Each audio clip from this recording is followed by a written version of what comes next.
I'm Joe Pokaski, creator, showrunner of Cloak Dagger. Yeah, big boss. I wish. That's Jeff Lowe, and I think even he has a couple bosses. Congrats on season 2, man. Thank you very much. Thank you guys for all the great coverage and helping us make it happen. Really appreciate it. So we obviously got the big tease last night that Mayhem is coming, and low key, when you hear Mayhem and you have Bridget O'Reilly, then you look back through the first season. It's like, oh wait, you've been building this whole. The storyline with Connors is very similar to Falcone in the comics. Yep. What can you tell us about where you're heading with Bridget O'Reilly and that transition and the possible introduction of the Mayhem character going forward? I mean, it's kind of what you said. We got very excited, the writers and I, when we were breaking the first season because we knew who Mayhem was, and we knew Bridget began as a friend, and it was very exciting as writers to say, oh, low-key, we can start telling the origin story of the villain in the most ninja way possible. So it's just been fun. And then add on top of that, you have an actress like Emma Lahana, because we could have cast someone average or just good. She's done 2 episodes of our show where she hasn't said a word, and she's crushed it. I don't know if you guys have seen episode 9 yet.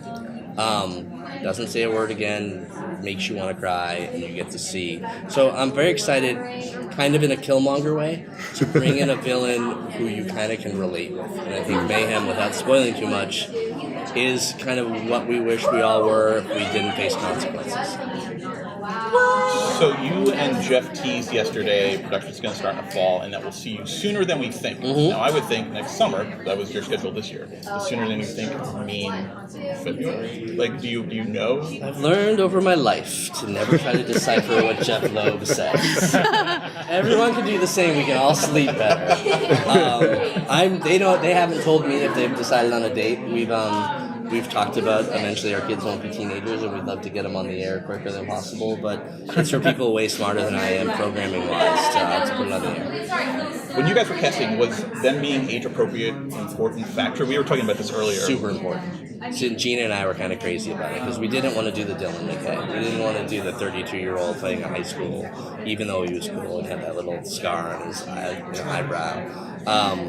So it was hard because we needed to find actors of their age who also just had some life experience and just could just represent, the hope and the fear and the pain and the angst and the humanity and the love that Tandy and Tyrone have. And, it took us forever, and you guys have probably heard the story before, but we were 3 days before shooting and we got down to those guys, and the fact that we did was amazing, and in both of them you just see a humanity that I don't think you could find in anybody older, and probably not in anyone younger either. Jumping off of that, there's a lot of really intense issues that these teen characters have to deal with. Everything from domestic abuse to sexual assault to a drug habit. What were your conversations with Freeform like about that? Were they very supportive? They were very supportive. I was always kind of getting my Irish up, getting ready for a fight when I'd come with them. It was interesting, even with the Fuchs stuff, they were like, do you think it's necessary? And I literally had to send them the Wikipedia page for women in refrigerators. They're like, oh, we like this. I'm like, I can't believe I had to send it to you guys. But you know what? They're you have to give Freeform a lot of credit. Like the Fosters, they've had shows about addiction. They've had shows about regular films. So looking to do a show about immigration. I think The Bold Type is one of the most aggressively feminist shows out there. So they're down to play. It's every once in a while you'll have to explain your intent, but they're almost always wanting us to push the envelope a little further.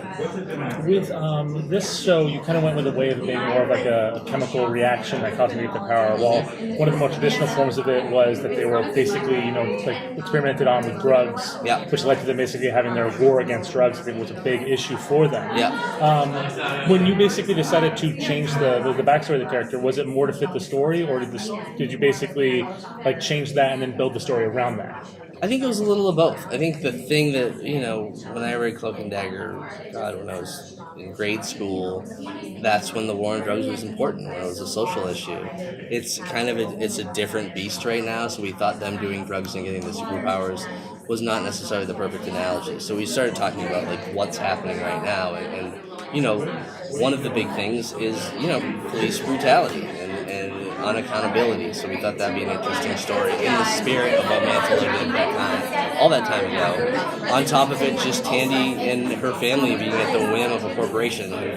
Since 1982, they've grown lots more powerful. So it kind of worked out in a way that their story as we wanted to tell it started becoming reflexive of the world, and sadly vice versa.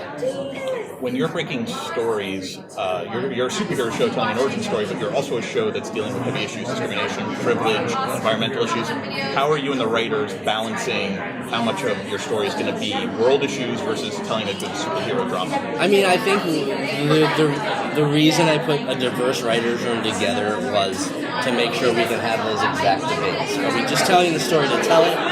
The big thing is, are we seeing something on TV that we haven't seen before? And I think if we're doing that, I think we're accomplishing both of those goals. There's so much television right now. So if you're having a conversation about privilege, I haven't seen it yet on TV. So that's good storytelling for me.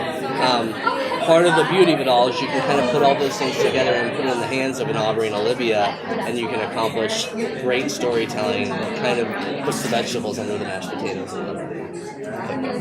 Have you had any discussions about Gina coming back to direct in season 2? Yes, have you heard this? No. Gina and I have an unofficial, unlegal pact that I'm like, when are you coming back? She's like, when Tandy and Tyrone get together.